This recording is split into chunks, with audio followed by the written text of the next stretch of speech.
Hello again, my dear students of Eladio T. Baliti Memorial School of Fisheries. It's me, your Sir Levi V. Kalubag, your mathematics teacher, and I'm welcoming you to this very exciting lesson on the distance formula, the midpoint formula, and the coordinate proof. And before we proceed to the meat of the lesson, let me introduce to you the most essential learning competency in which after the end of the discussion, you are expected to apply the distance formula to prove some geometric properties.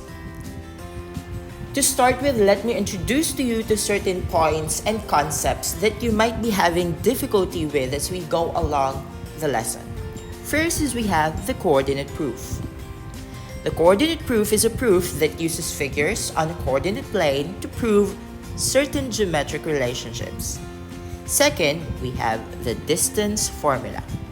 The distance formula is an equation or a formula that can be used to find the distance. The formula is d is equal to the square root of x sub 2 minus x sub 1 squared plus the quantity of y sub 2 minus y sub 1 squared. And that is if points P and Q are points on the coordinate plane with x and y as their coordinates. And of course, the second concept that we need to be familiarized with is the midpoint formula. The midpoint formula is a formula that can be used to find the coordinates of the midpoint of a line segment on the coordinate plane. The midpoint formula of P and Q, in which P and Q are again 2 points in the coordinate plane, is obtained using this formula M, in which the coordinates are x sub 1 plus x sub 2 over 2, then y sub 1 plus y sub 2 over 2. This time we're going to try to derive the formula of the distance. Again, distance formula is used to identify the distance between 2 points. In this example, we have 2 points P and Q. Point P has a coordinate x, y. In this case, we have x sub 1 and y sub 1. To differentiate it to the other point, which also have another x, y coordinate, but this time, our point Q has x sub 2 and y sub 2. This subscript illustrate that point P is our first point and point Q is our second point here. Okay, the distance formula again is used to solve the distance between the 2 points. PQ here is the distance between the 2 points. Basically, the distance formula is taken from the concept of the Pythagorean theorem, in which we use in solving right triangles. Right triangles in the case that the distance between 2 points in this example can be solved using solving for the sides of right triangles. And why right triangles? Take note of the illustration that I am going to create using the distance between points P and Q. So when you notice that when I create these two imaginary segments,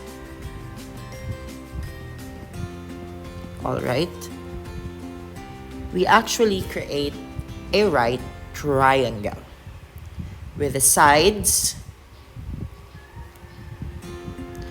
let's say side X and side Y be the legs of the right triangle, and PQ as the hypotenuse. Again, the hypotenuse side is the side opposite to the right angle. Okay.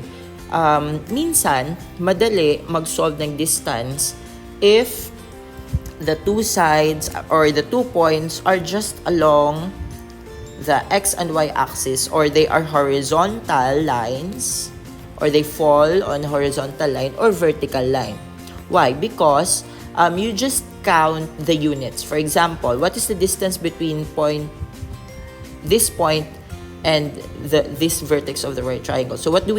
We just count the units. 1, 2, 3, 4, 5, 6, 7, 8. So we know that the distance here is 8 units.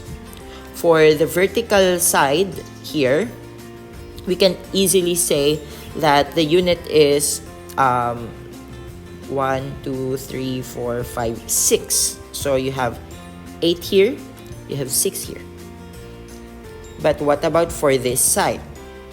For the distance between these 2 points, it's not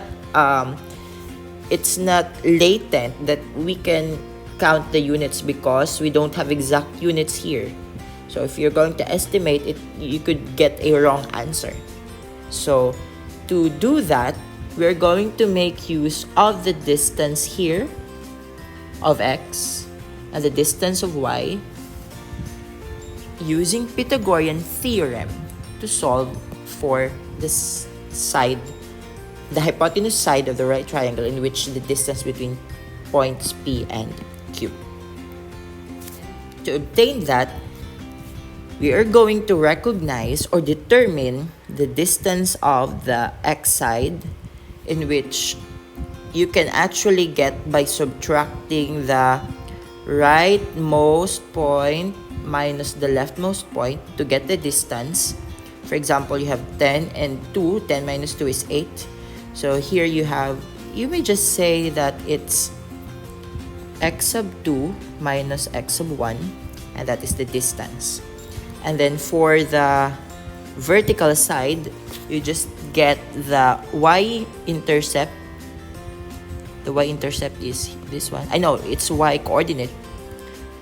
Y sub 2 minus y sub 1. So the y of the uppermost and the y of the lowermost. So the formula is y sub 2 minus y sub 1. And these two now expresses the distances of these two sides.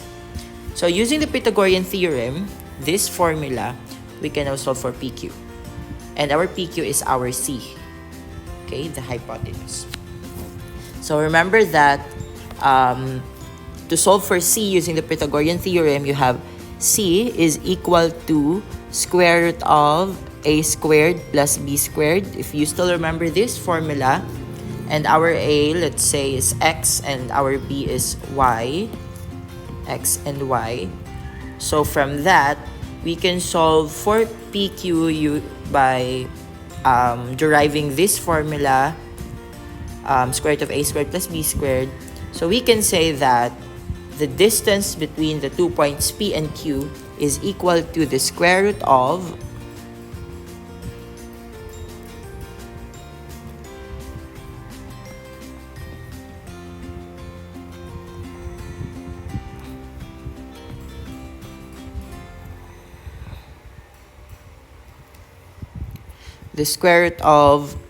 our A is x sub 2 minus x sub 1 squared plus y sub 2 minus y sub 1 squared.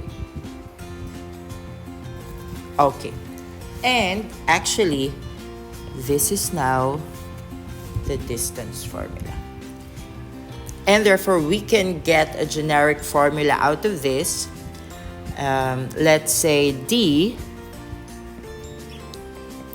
stands for the distance is equal to the square root of the quantity x sub 2 minus x sub 1 squared. Again, x sub 2 minus x sub 1 is actually the distance of the side of the right triangle, plus y sub 2 minus y sub 1 squared. And again, y sub 2 minus y sub 1 is the distance of the vertical side, this one. This is our vertical side, this is our horizontal side. So these two refer to the distance of the sides of the right triangle in order to get the distance between 2 points in case that these 2 points give us the side of the hypotenuse of the right triangle. And again, I'm requesting you all to memorize this formula because as we go along the lesson of the Unit 3, we might once in a while encounter again this formula of the distance. And now we are going to try a few examples. Number 1, find the distance between point P, whose coordinates are 1, 3, and point Q, whose coordinate is 7, 11. Okay. So let us identify the given information out of these 2 points P and Q. Okay. So 1, 3 stand for Q, X, Y coordinate, and then 7, 11 stand for X, Y coordinate, as always. So let us identify which of those are X sub 1, Y sub 1, X sub 2, Y sub 2. Okay, so our X sub 1, so if we choose that our point P is our point 1, so 1, 3 will be our X sub 1 and Y sub 1. So our X sub 1 is 1 and our Y sub 1 is 3. And if we choose that Q will be our point 2, okay, so 7 will be our X sub 2. And then 11 is our Y sub 2. Okay, so again, in naming or assigning values for the 2 points, they should be always paired. So the partner of X sub 1 is always Y sub 2. So the partner of 1 is 3 and the partner of X sub 2 is always Y sub 2. So you have here, this should be not 2 but this is 7. Sorry. Okay. So now we have the values. We can now use the formula for the distance. So in this case, we are getting the distance between the points P and Q. And if you can still memorize the formula is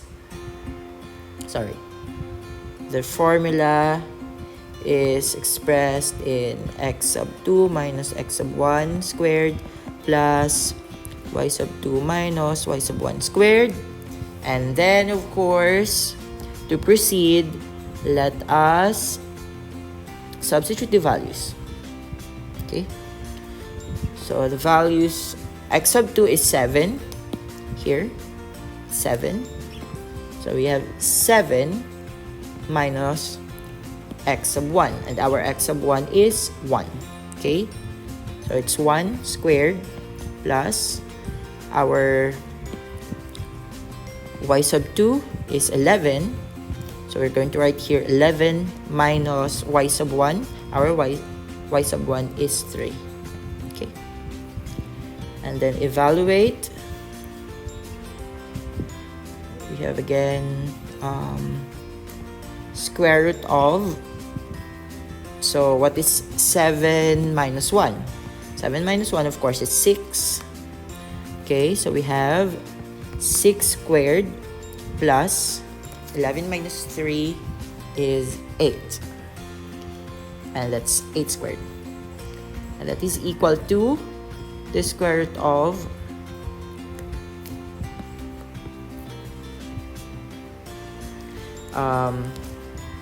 6 squared is 36 plus 8 squared is 8 times 8 is 64. And then you get the sum of 36 and 64, and I think that is 100. And of course, you may use your scientific calculator to solve for the square root of 100.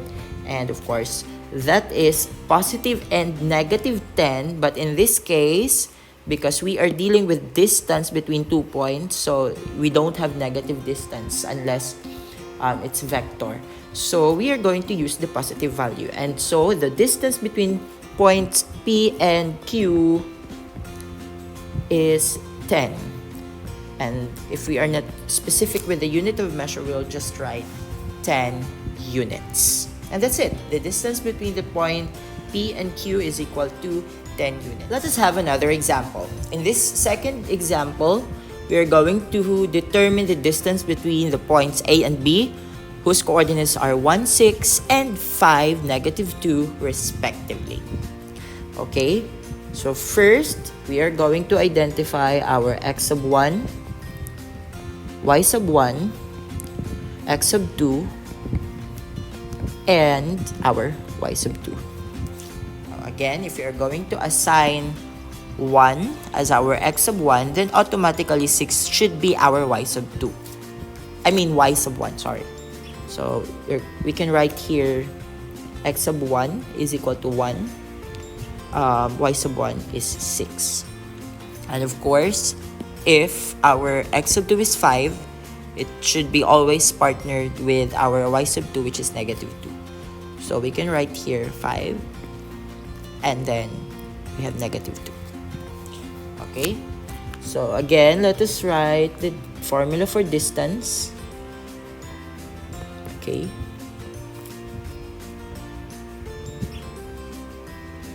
distance is x sub 2 minus x sub 1 squared plus y sub 2 minus y sub 1 squared. Okay, so this is squared. In this case, the distance that we are going to find is the distance between the points A and B. So we might as well change D to AB. Okay. So second line or second step of our solution is substituting the values of the variables that we have in the given. Okay, our x sub 2 is 5. So we write 5 minus 1 squared plus our y sub 2 is -2. We have a negative integer here. Minus 6 squared. And that is equal to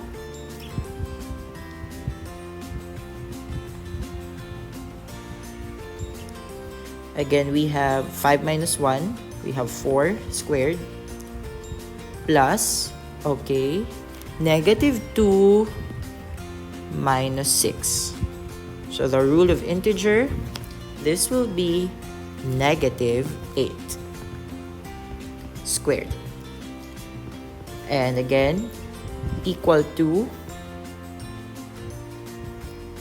4 squared is 16. -8 squared, so -8 times -8 is positive 64. Okay. And we have the square root of, what is the sum of 16 and 64? Do we know? So we have 6 plus 4 is 10. What? Okay, it's 80. What is the square root of 80? So if you don't have your scientific calculator, we can express 80 as factors of a perfect square number times a certain number. Can you think of the factors of 80? Well, I think it's 16 times 5. Is it 16 times 5? Yes, okay. It's 80. And 16 is a perfect square. So we can get the square root of 16, which is 4. And then we don't have a perfect square root for 5. So 5 will remain inside the radical sign. So it's 4 square root of 5. And so the distance between AB is 4 square root of 5 units. Using your scientific calculator, you can obtain what is the estimate value of 4 square root of 5. But in this case, we can actually consider 4 square root of 5 as long as the number is in its simplest form. So 4 square root of 5 is already in its simplest form. And so the distance is 4 square root of 5 units between the points A and B. Okay, now this is just another information. I'm going to show you these 2 points A and B in our Cartesian coordinate plane. So using the coordinates 1 and 6 and 5, -2. So we are going to try to have a Cartesian plane. So this is in first quadrant and this is in, so it's positive and negative. So you have positive x and negative y. So you have the first quadrant and the fourth quadrant. Okay. So we'll try to have a Cartesian plane. This is our y and our x axis. May start here. Okay. And this is our x-axis, our grid. Okay.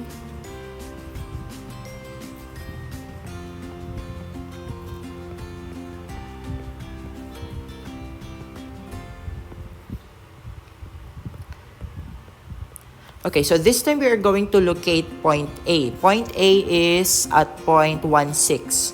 1, 6 is x is 1, y is 6. So 1, 2, 3, 4, 5, 6. Our point A could be located here. This point is our point A, 1, 6.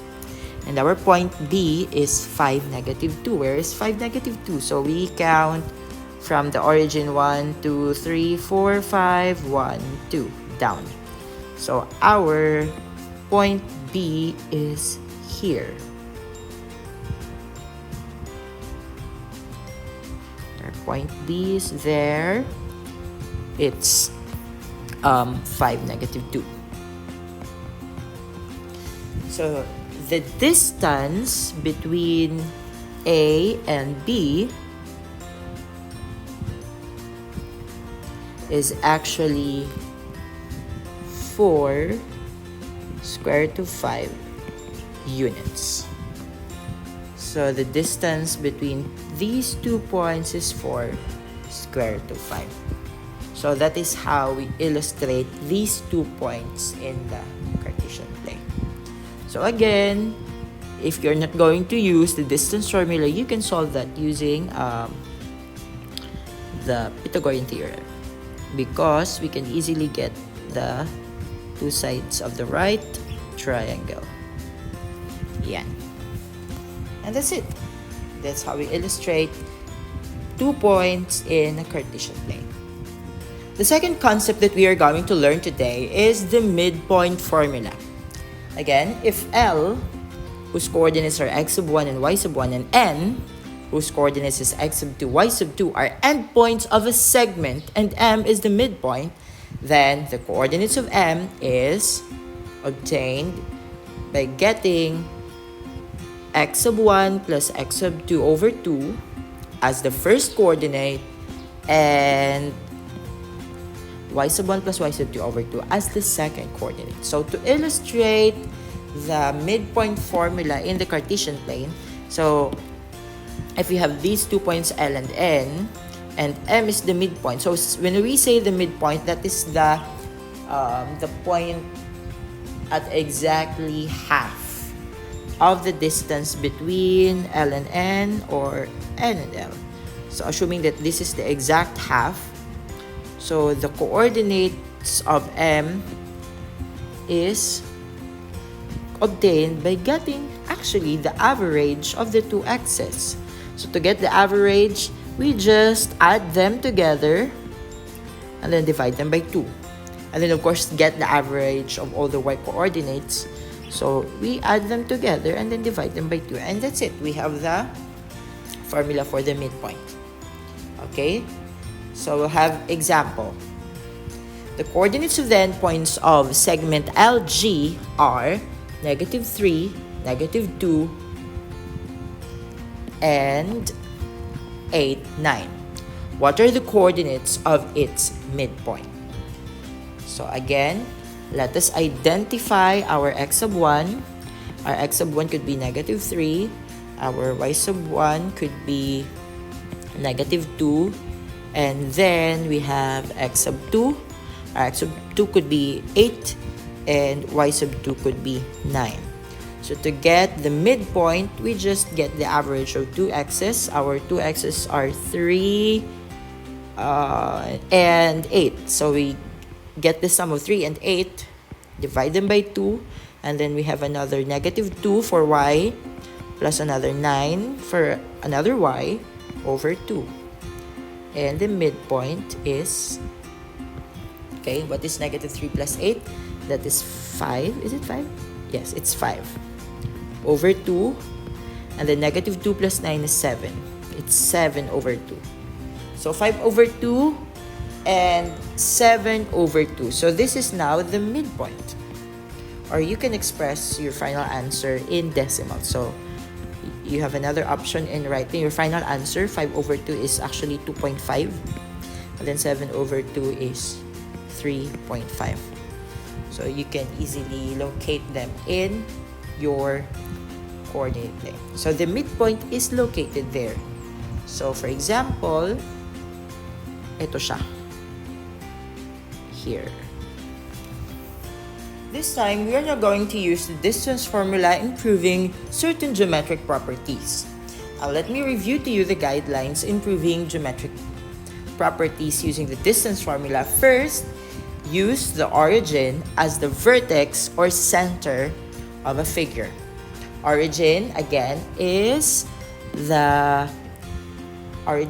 center of the Cartesian coordinate plane. So, for example, this is our Cartesian coordinate plane. This 2 point here is our origin. This point, that point is our origin. Second, place at least one side of the polygon on an axis. So, it's either y-axis or x-axis.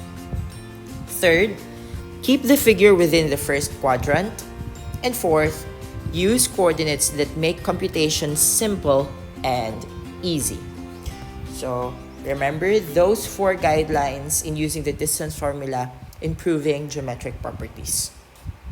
Now we are going to try an example. This time we're going to prove that the diagonals of a rectangle are congruent using the methods of coordinate geometry. We have the given rectangle ABCD with diagonals AC and diagonal BD. And here we are going to prove that these 2 diagonals AC and BD are actually congruent. So when we say congruent, they have an exact measure and they have the same measure. So how are we going to prove them using the coordinate geometry? We are going to first consider these 4 guidelines. Use the origin as the vertex or center of the figure. So we can choose between A, B, C, D, which one of them is convenient to be the origin. So in this case, I will choose D as our origin. And in that case, DA may fall along the y-axis. Okay. And DC falls along the x-axis. Okay. Oh, so this is y. Sorry. Y-axis and x-axis. Second is we have place at least one side of the polygon. So, okay. Keep the figure within the first quadrant. We are in quadrant 1 actually. Use the coordinates that, okay. Now, for the solution, let us identify the coordinates of the vertices A, B, D, C. So, since DC falls along the x-axis and DA falls along the y-axis and D is located at the origin, so we can say that the coordinates of D is actually 0, 0.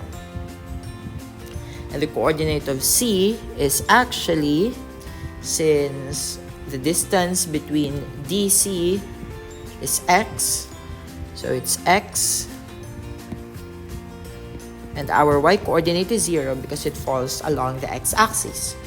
And A here, since it falls along the y-axis and the y determines the distance between D and A, so y is our second coordinate, and then since it falls along the y-axis, then its first coordinate is 0. And of course, B here is x and y. So using the coordinate proof, let us find the distance between AC and BD. Okay? Here, segment AC is equal to the square root of, okay, so our x sub 2 AC. So it's x minus 0 squared. So the distance, so here is our x sub 1 and 0 is our x sub 2. Plus, we have y. We have 0. 0 is our y sub 1. And then y is our y sub 2. So you have minus y squared. And evaluate the expression. The equation. You have x minus 0. It's x squared. Plus 0 minus y is quantity negative y squared. And this is actually x squared. Negative y times negative y is, again, positive y squared. Okay. And then the distance between BD. Okay, BD. The distance of this diagonal using the coordinates that we have is, okay, square root of x minus 0 squared. You have here, this could be our x sub 1, and this 0 is our x sub 2, plus our y sub 1 minus y sub 2. We have